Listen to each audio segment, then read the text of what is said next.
हमेशा से जानना चाहती थी कि आपका डेली रूटीन क्या होता है? लाइक आपको किन-किन लोगों से मिलना पड़ता है? क्या-क्या काम करना पड़ता है?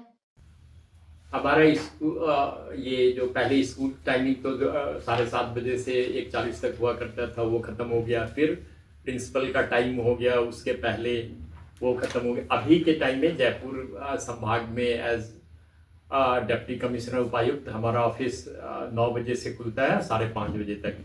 मैं करीब 9:15 9:30 बजे तक आता हूँ और काम खत्म होने तक रहता हूँ। मेरे लिए आखिरी टाइम ये नहीं है कि 5:30 बजे बज गया तो इस ऑफिस बंद हो गया और एम्प्लॉय चले जाते हैं, मगर मेरे जितने पेपर्स हैं, फाइल हैं, जो हमारे पास कॉरेस्पॉन्डेंस डाक आते हैं, उसको मार्क करना, उस पर देखना, उस पर डिसीजन लेना करता हूँ।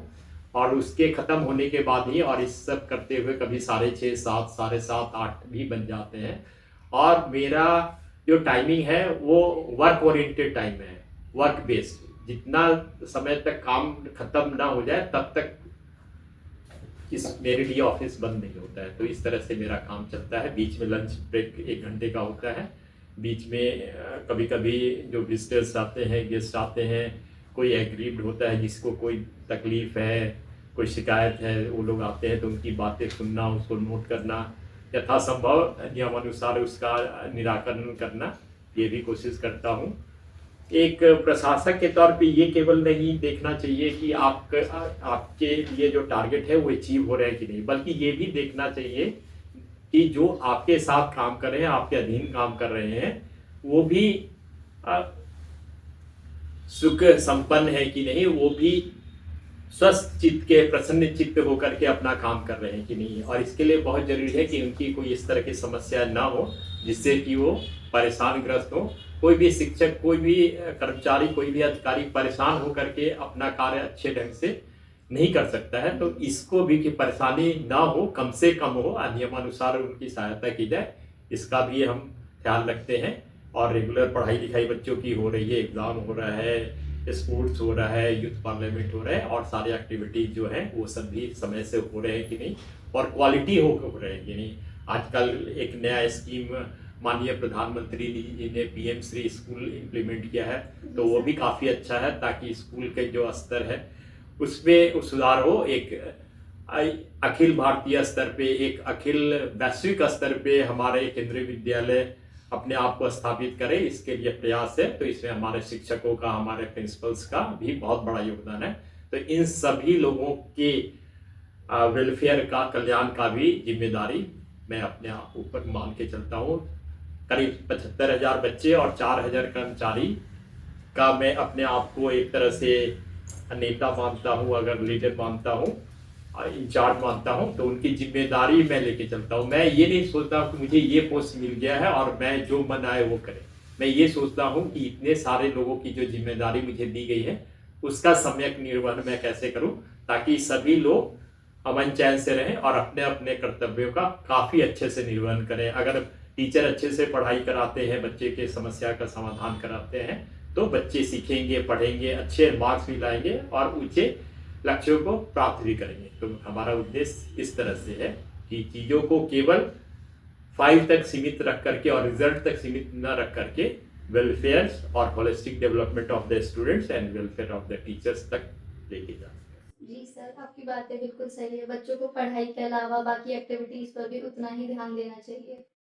हाँ, ये एक्टिविटीज आपको फिजिकली फिट रखता है, मेंटली साउंड रखता है, इमोशनली इंक्रेव रखता है, क्योंकि ये सब चीजें जो है, जो हेल्थ है, वो फिजिकल, मेंटल, सोशल और इमोशनल फिटनेस का नाम है। तो ये चारों तरह का फिटनेस अगर आप में है, और ये बच्चों में भी होना चाहिए, टीचर्स में होना चाहिए, हमारे एम्प्लॉयज में भी होना चाहिए। और ये सारी चीजें को इंश्योर करना, जहाँ तक जो एरिया हमारे क्षेत्र में आता है उसके थ्रू करना, और शिक्षक और छात्र अपने अपने स्तर पे काम करें। जैसे शिक्षक का काम है, मूलभूत काम है अध्यापन कराना और बच्चे को प्रेरित करना अध्ययन के लिए, और जी सर। बच्चे का कार्य है अध्ययन करना और उसके बाद स्व प्रेरित होकर के स्वाध्याय करना।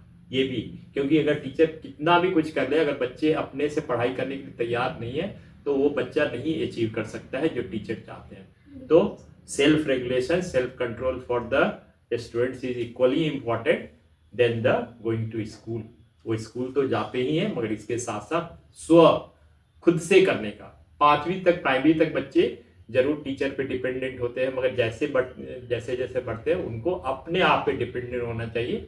सही और गलत, उचित और अनुचित, ये सब का फर्क करना चाहिए, और कौन से समय पे किस स्थान पे कौन सा व्यवहार करना चाहिए ये भी उनको पता होना चाहिए। हमारे बच्चे अगर ये सब चीज़ सीख रहे हैं, अपने प्रति, अपने स्वास्थ्य के प्रति, अपने वातावरण के स्वास्थ्य के प्रति जागरूक है, और अपने लक्ष्य के प्रति नियमित रूप से सतत कार्य कर रहे हैं, तो मैं ये मानूंगा कि हम अपने कार्य में सफल हो रहे हैं। जी सर, आपकी बातें बिल्कुल सही है। सर, जैसे आपने बताया कि बच्चों को अपनी फिजिकल और मेंटल हेल्थ का भी ध्यान रखना चाहिए। तो सर, बच्चे जैसे कि अभी एग्ज़ाम टाइम है, तो बच्चों को बहुत स्ट्रेस होता है, बहुत प्रेशर होता है एग्ज़ाम्स का, कि एग्ज़ाम्स कैसे जाएंगे, कैसे मार्क्स आएंगे। तो बच्चे कैसे उस स्ट्रेस को मैनेज कर सकते सबसे हैं? पहली बात है कि बच्चों को ये जानना चाहिए कि वो क्या कर सकते हैं। बच्चे पढ़ाई कर सकते हैं, तैयारी कर सकते हैं, सीख सकते हैं। तो जो एरिया वो कर सकते हैं वो उनको करना चाहिए, और वो केवल एग्जाम के टाइम में करने की जरूरत नहीं है। ये उनके नेचर का, उनके स्वभाव का, उनके डेली रूटीन का पार्ट होना चाहिए, और सत्र के पहले दिन से 1 अप्रैल से ही उनको नियमित रूप से सीखने पे, समझने पे ध्यान देना चाहिए। अगर ये नियमित रूप से करेंगे तो परीक्षा जैसी चीज उनके लिए भयावह या डरावनी चीजें नहीं होंगी, और स्ट्रेस नहीं होगा। और अगर स्ट्रेस हो भी तो थोड़ा स्ट्रेस होना अच्छा है, जिससे कारण बच्चे को लगे कि हमें ज्यादा ध्यान से ज्यादा समय तक पढ़ाई करनी है, चीजों को रिवाइज करना है। वो पॉजिटिव स्ट्रेस बच्चे को अपने काम को और अच्छे ढंग से करने के लिए उकसाता है। तो ये चीज, बच्चे स्ट्रेस में इसलिए आते हैं क्योंकि वो शॉर्टकट फॉलो करना चाहते हैं। जिंदगी में शॉर्टकट से जो भी चीजें अचीव की जाती है वो टेम्परेरी होती है, लॉन्ग कट से जो चीज आप अचीव करते हो वो परमानेंट होता है। तो आप को खुद ही निर्णय लेना होगा कि आप जिंदगी में परमानेंटली चीजों को सीखना चाहते हैं या केवल एग्जाम के लिए टेम्परेरी।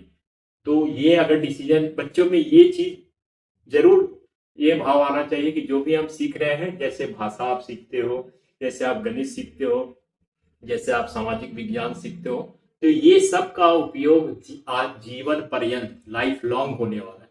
तो कभी ये समझ करके कि नहीं अभी ये तो केवल एग्जाम में क्वेश्चन के तौर पे आएगा और हम उसका आंसर लिखने के लिए चीजों को याद कर रहे हैं, रट रहे हैं, फिर आप जिंदगी में सीखेंगे नहीं, पढ़ेंगे नहीं। मेरा ये मानना है कि जो कुछ पढ़ाई आप स्कूल लेवल तक 17 ईयर्स तक आप करते हैं वो जीवन पर्यंत आपके साथ होता है, क्योंकि उस समय आपका मस्तिष्क बहुत रिसेप्टिव, बहुत फर्टाइल होता है। इसलिए जो भी अगर अच्छे स्टूडेंट्स आगे कैरियर में जाते हैं, सारे एंट्रेंस से +2 लेवल के बाद ही है। तो आपको भी इस तरह से ध्यान देना है कि हम सीखने पे ध्यान दें, नियमित रूप से मेहनत करें। ये नहीं कि केवल एग्जाम के टाइम में पढ़ें और बाकी टाइम में आप सिंपल टाइम पास करें, मोबाइल पे समय गुजारे, सोशल मीडिया पे गुजारे। सबका अपना समय और अपनी अवस्था होती है, उस समय उस चीज का उपयोग करने से आपको उसका फायदा भी मिलेगा। और मोबाइल में भी आप क्या चीज देखते हैं, क्योंकि उसमें भी ज्ञान की बहुत सारी बातें हैं, प्रेरणा की बहुत सारी कहानियां हैं, उससे भी आप सीख सकते हो। मगर एक आग जैसी चीज है, उसका कैसे आप उपयोग करते हो? क्या आप उससे स्वादिष्ट भोजन बनाने के लिए उपयोग करते हो, ठंड के दिन में अपने कमरे को गर्म रखने के लिए करते हो, या किसी के घर के जलाने को उपयोग करते हो? तो उसी तरह से तो आपको खुद सोचना है, उचित अनुचित, ठीक गलत क्या है, और अवस्था अनुसार उसको करेंगे। और एग्जाम तो आएगा ही जिंदगी में, वो पेन पेपर पे एग्जाम आता है, और जिंदगी में तो आपको कई सारे इम्तिहान ऐसे भी मिलेंगे जिसका कि कोई टाइम टेबल, कोई सिलेबस नहीं होता। तो वो सब चीजें जो आप सीखते हैं क्लासरूम में, स्कूलों में, टीचर के साथ इंटरेक्शन से, अपने बच्चों, अपने दोस्तों के साथ, वो सब एक्सपीरियंस से आपको उस समय जो अचानक जो सरप्राइज टेस्ट होता है उसमें आप पास हो सकते हैं, अगर उस एक्सपीरियंस, जो पुराने एक्सपीरियंस है, उससे लर्निंग आपने इकट्ठा किया हुआ है, और आपके कुछ क्लूज है कि इस स्थिति में हमने ऐसे किया, इस स्थिति में ऐसे किया, तो ये स्थिति है तो हमें कैसे इस प्रॉब्लम को सॉल्व करना है। तभी आप जिंदगी में केवल रिजल्ट्स ला करके और मार्क्स ला करके कोई जिंदगी में सक्सेसफुल नहीं हो सकता है। उसके लिए बहुत जरूरी है कि उसमें problem solving skill, critical thinking, creative thinking, जैसे गुण भी होने चाहिए, as well as effective communication. आप कोई चीज़ किसी से कहना चाहते हो तो आपको पता होना चाहिए कि कैसे बोलना है, क्या बोलना है, कितनी बार बोलना है, रिमाइंडर कब डालना है। तो ये सब चीज़ें भी सीखनी है, और ये मेरा मानना है कि ज़िंदगी का आप 80% चीज़ें स्कूल लाइफ में ही सीख लेते हो। उसके बाद बस 20% जैसे icing on the cake, cake school में तैयार हो जाता है, स्कूल के बाहर वाले जो लाइफ है उसमें आइसिंग तैयार होती है। तो अगर आपका केक ही अच्छा नहीं रहेगा तो आइसिंग से कुछ नहीं होगा। तो आपका स्कूली जीवन बहुत महत्वपूर्ण जीवन है, आपके सीखने के लिए भी, आपकी अपनी अभिरुचि को भी पूरा करने के लिए भी, खेलकूद में भी भाग लेने के लिए, social science exhibition, youth parliament, एक भारत श्रेष्ठ भारत, स्काउट गाइड, एनसीसी, न जाने कितने। केवीएस तो एक ऐसा संस्थान है जो अपने आप में अजूबा है। इतने कम फीस पे, इतने कम खर्चे पे बच्चों को इतनी सारी सुविधाएं मिल रही हैं, तो जो फायदा उठाएंगे वो काफी। शायद आपको मालूम हुआ कि अभी के समय में हमारे जो वर्तमान आरबीआई के गवर्नर हैं संजय मल्होत्रा, वो केवीएस के ही अलुमनाई है। तो आप सोच सकते हैं कि एक केवीएस का छात्र जीवन में किस ऊंचाई तक पहुंच सकता है। वो फाइनेंशियल सेक्टर में सबसे बड़े अफसर है। तो इस हिसाब से आप सोच सकते हो कि उसी केवीएस में पढ़ करके कोई उस ऊंचाई को छू सकता है, तो हम क्यों नहीं उनके करीब या उसके बराबरी या उससे भी आगे की ऊंचाई को प्राप्त कर सकते। बस ये सब है कि आपके ध्यान का, आपका कर्मठता का, लगातार काम करते रहने का, अनवरत जो एक शब्द है, नॉन स्टॉप। इसमें ये नहीं कहना है कि आप आराम नहीं करें, आप थोड़ा अपना मनोरंजन न करें, मगर उसके लिए भी समय नियत करें और उसको करें। और अपने लक्ष्य को कभी न भूलें कि आपका आज का लक्ष्य क्या है, एक हफ्ते का क्या है, महीने का क्या है, इस साल का क्या है, जीवन का क्या है। तो जो लॉन्ग टर्म गोल आप सेट करते हो उसके लिए छोटे छोटे गोल से अचीव करते हैं, और वही छोटे छोटे स्टेप्स आपको लॉन्गर मैंने हायर टारगेट्स को अचीव करने में हेल्प करते हैं। इंग्लिश में एक कहावत है, Rome was not build in a day. कोई भी एक अच्छी चीज एक दिन में नहीं बन जाती है, उसके लिए आपको काफी मेहनत करना पड़ता है। हमको आजादी भी एक दिन में नहीं मिली। आप 1857 से लेकर के 1957 100 साल तक हमने संघर्ष किया, तब हमारे। तो इसलिए कोई भी चीज आसानी से नहीं मिलती। जो आसानी से मिल जाती है वो बहुत टेम्परेरी, क्षणिक होती है। वो जितनी जल्दी आएगी उतनी जल्दी उसका विनाश भी होगा। तो बच्चे, अगर आप परमानेंट अचीवमेंट, परमानेंट सक्सेस के लिए काम करना चाहते हो तो लगातार मेहनत करो, और लॉन्ग रूट, डिस्क्रिप्टिव रूट को फॉलो करो।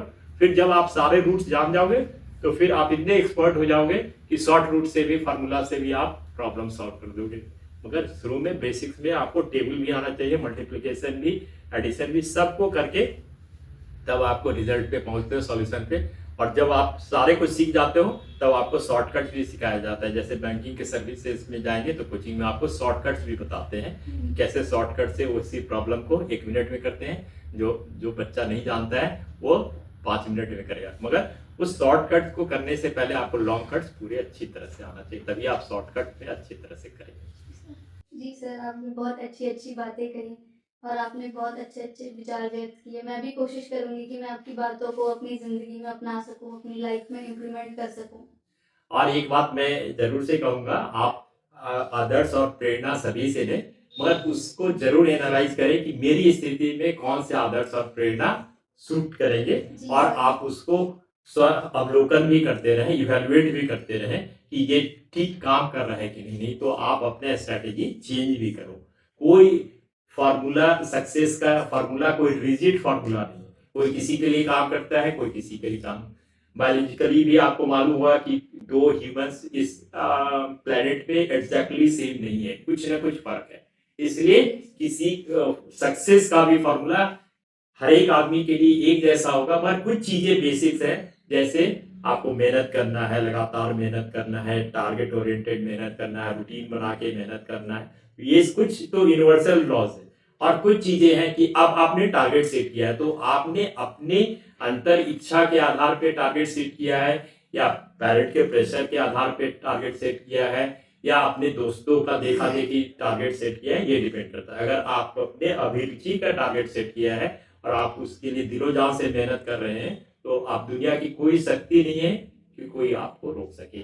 आपको देखते हैं महिला क्रिकेट टीम हमारी वर्ल्ड चैंपियन है, महिला क्रिकेट टीम जो और ब्लाइंड है वो भी वर्ल्ड चैंपियन है, जिनको 2 टाइम खाने का ठीक से भोजन नहीं मिलता, वो लोग अगर वर्ल्ड चैंपियन हो सकते हैं, तो अगर आपने अगर सोच लिया कि हम कुछ बहुत अच्छा करना चाहते हैं, तो साधन कभी नहीं आएगा बीच में। आपको अपनी साधना बढ़ानी है। मेरा एक फॉर्मूला वैसे भी है, साधन प्लस साधना। साधना मैंने आप जो काम करते हो बराबर सफलता। अगर आप केवल साधन पे कि हमारे पास ये नहीं है, हमारे पास ये नहीं है, हमारे पास ये नहीं है, इसके कारण हम ये नहीं करें, तब तो जो किताब की दुकान के जो बच्चे होंगे, जिनके पास किताब, तो वो तो उनके पास तो सारी किताबें, सारे संसाधन हैं, वही टॉप करने चाहिए। तो वो साधनों से नहीं, उस साधन का कैसे उपयोग किया और उसको अपने टारगेट अचीव करने में कैसे यूज किया, उससे आपके सक्सेस डिपेंड करता है। तो कभी ये नहीं कहना कि हमारे पास साधन नहीं है। आप साधना कितने करते हो, उसके लिए कितने लगे हो, कितनी तन्मयता से उस में मेहनत कर रहे हो, कितनी निष्ठा है अपने काम में कि हमको अचीव करना है और ईमानदारी से अचीव करना है। और इसके लिए और सबका नंबर ऑफ आवर्स काम करने का है। कोई 3 घंटे में किसी चीज को समझ लेता है और याद कर लेता है, आपको हो सकता है 4 घंटे लगे, तो आप 4 घंटे मेहनत करो। तो don't copy the working style of any others. You are individual and you are unique individual. Every child is unique individual, so he और शी शुड मैंने carve his own timing and strategy to achieve the targets. जी sir, आपकी बातें बिल्कुल सही है। आपने बताया कि हमें हमेशा जो काम करें हमें अपनी रुचि से करना चाहिए, दूसरों को देखकर नहीं करना चाहिए। बिल्कुल। जी सर। और सर अंत में मैं आपसे पूछना चाहूँगी कि जैसे कि आपने एज अ टीचर भी वर्क किया है, तो आप अभी के टीचर्स को, अभी के पेरेंट्स को और बच्चों को एंड में कोई सलाह देना चाहेंगे? हाँ, जरूर सलाह देना चाहूंगा।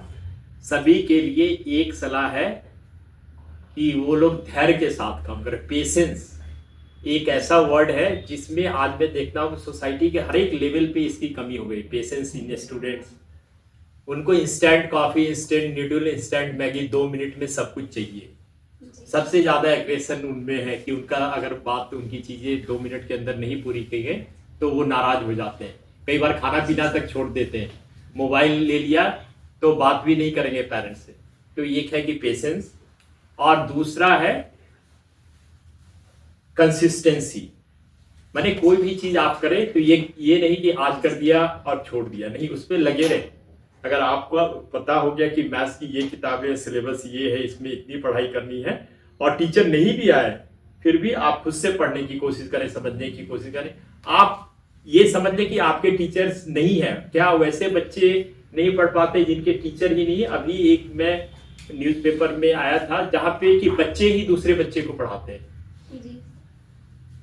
तो ऐसा भी क्लास में माहौल होना चाहिए कि किसी दिन टीचर किसी कारण से नहीं आए हैं तो उस दिन बच्चे ही दूसरे बच्चे को पढ़ाए। और जो बच्चे दूसरे बच्चे को पढ़ाते हैं तो उस टॉपिक पे वो बच्चा इतना परफेक्ट हो जाता है कि एग्जाम में कोई भी क्वेश्चन उससे रिलेटेड आता है वो गलती नहीं करता है और उसके मार्क्स पूरे मिलते हैं।